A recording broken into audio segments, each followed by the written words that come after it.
Hello everyone and welcome to Autocrat. This is episode 87, Francus, Hispalus and Norix. Oh my. Yes, so we've finished the Aeneid. We have, How actually. How does it feel? Have you been getting Aeneid withdrawal symptoms?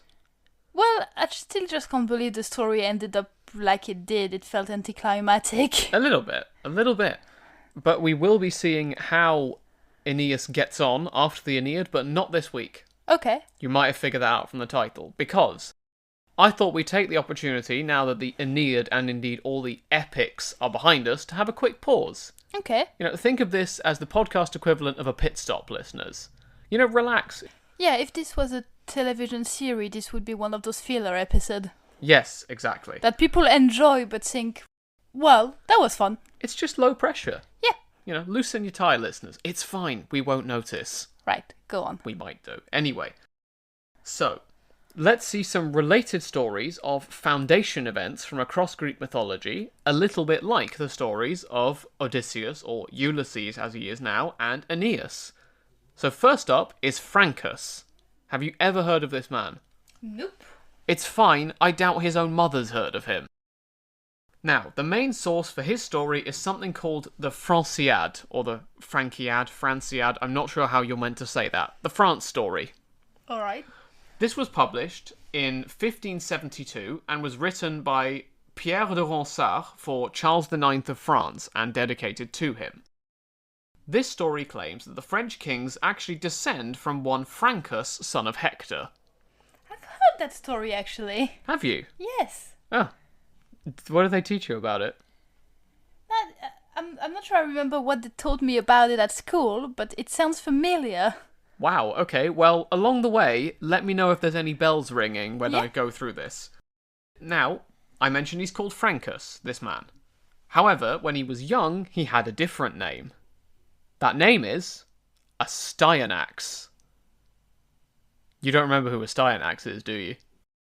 Is that the blank look of my face that gave it away? Yes, and the panic, and you holding up a sign that says, I don't know who Astyanax is, and spelling it out in the sky. Subtle hints. This is the child of Hector who got thrown off the walls unceremoniously at the end of the post-Homerica. Okay. His mother, Andromache, then went on to marry Neoptolemus, if you remember. So I'm guessing he's not dead, then. No, in this version, he didn't die, and he becomes Francus, also known as Francion or Francion, spelled Francion. Sometimes, this individual is the ghost of Astyanax,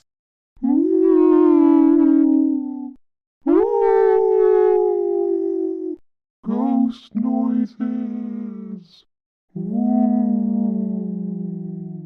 or else Astyanax just somehow survives Troy. We'll get into that.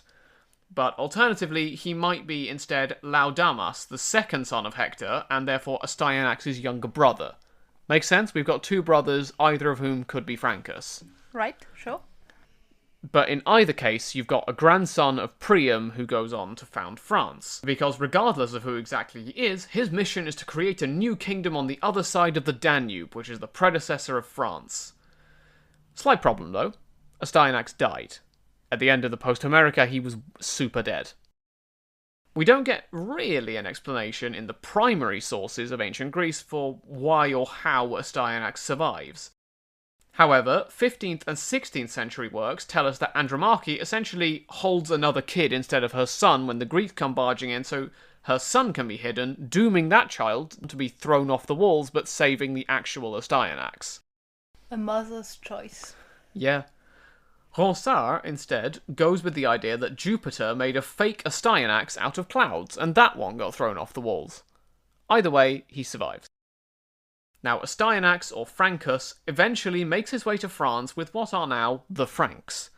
It is from his line that a certain individual called Merovec, or in French Merové, springs.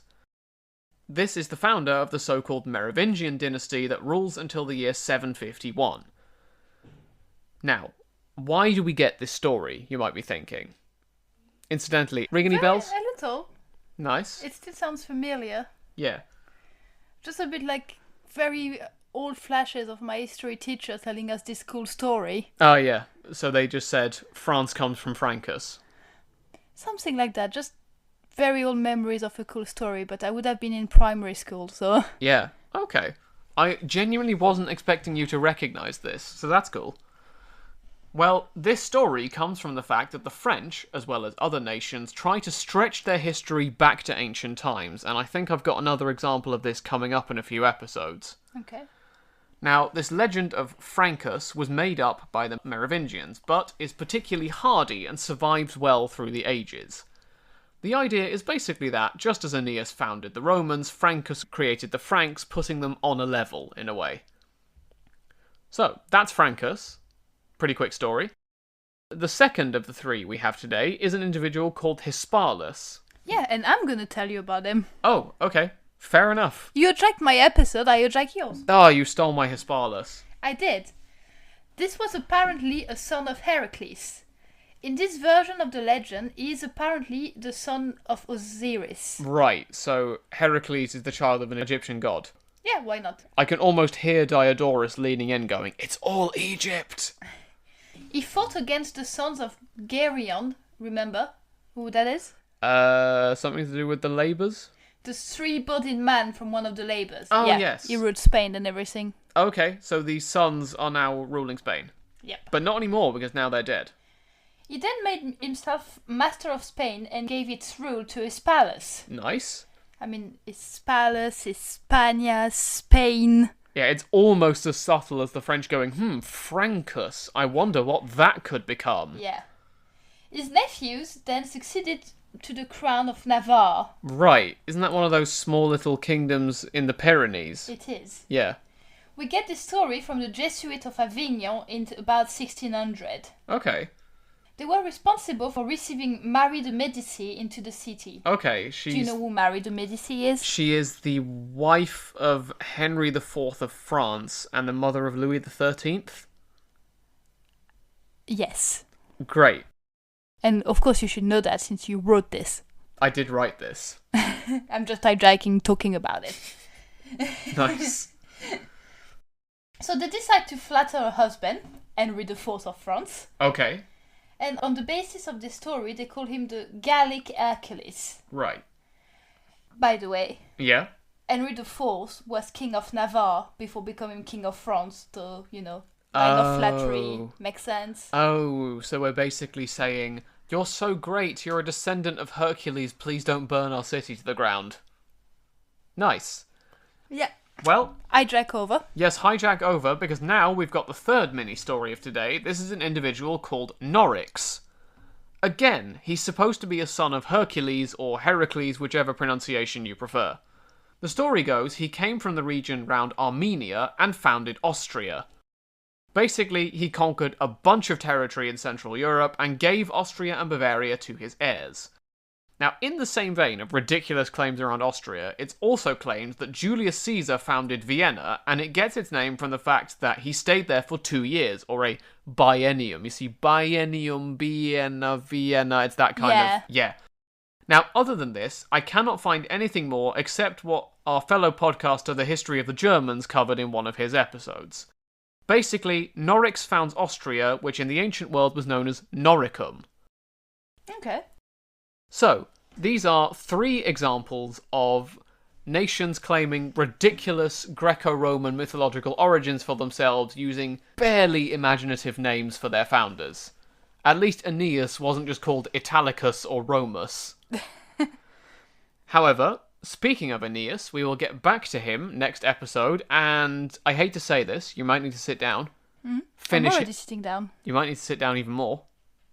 Right. We finish him off next episode. Oh. He'll be gone. As in dead? We'll get to that. Okay. He's not going to be in the story anymore, let's put it that way. Alright. But that's for next episode, so until then, thank you all very much for listening, and until next time, have a great week, everyone. Goodbye. Bye.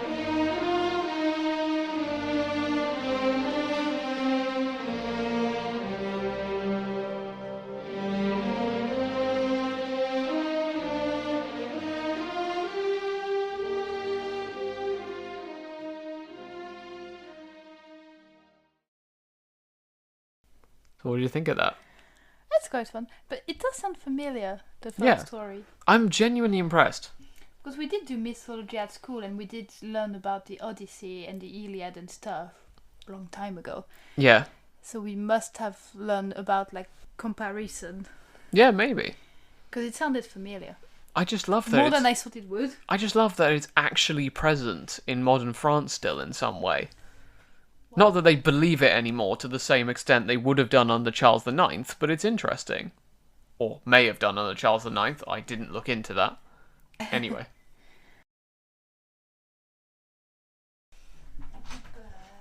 Will you, though? No. I'm just going to keep it running.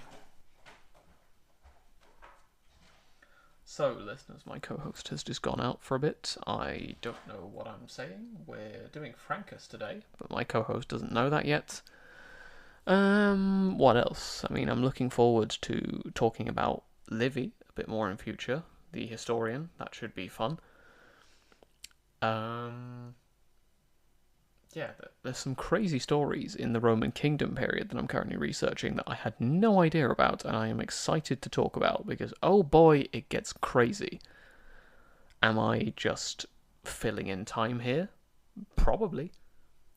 Oh, I've started reading a book called The History of the Roman Republic by Cyril E. Robinson. Not sure what the E stands for. It might be Edward, but who knows? It's quite a good read. It's got quite a few insights into the period that I want to add in, but you'll find out about that after a certain point in time, after episode 100, probably. One thing I'm struggling with, listeners, which you might be able to help me with, is when exactly to split the Roman Republic into chapters, because it's 500 years long, roughly, and I don't want to have just 1 or 2 chapters about all of that, because, oh boy, it will get huge. So what I'm currently thinking, maybe provisionally, is to split it. So we go from the beginning of the Republic to about 386 as a sort of beginnings or the embers of Republic. Then up to the First Punic War is the rise. Then maybe the First and Punic Wars as separate chapters. The period up to the Third Punic War, or else the Gracchi brothers as another. And then the fall of the Republic as the final phase. But let me know what you think. Oh, also as a quick reminder, we will be taking questions at the end of Chapter 3, which we're currently going to record at episode 87 in a moment, and this will be Chapter 99, where we record the questions and the summary for the chapter, so it's coming up quite fast. So if you have any questions about the Oresteia, the Odyssey, the Aeneid, or the period from Aeneas down to the founding of Rome, you can let us know at autocratpodcast@gmail.com, or else one of our various social media. Yeah, let's do this. Is it still recording? Yeah. I just sat here in silence, really. So, are you ready? Yes. Okay. Do you want to introduce it? Yes. Hello everyone.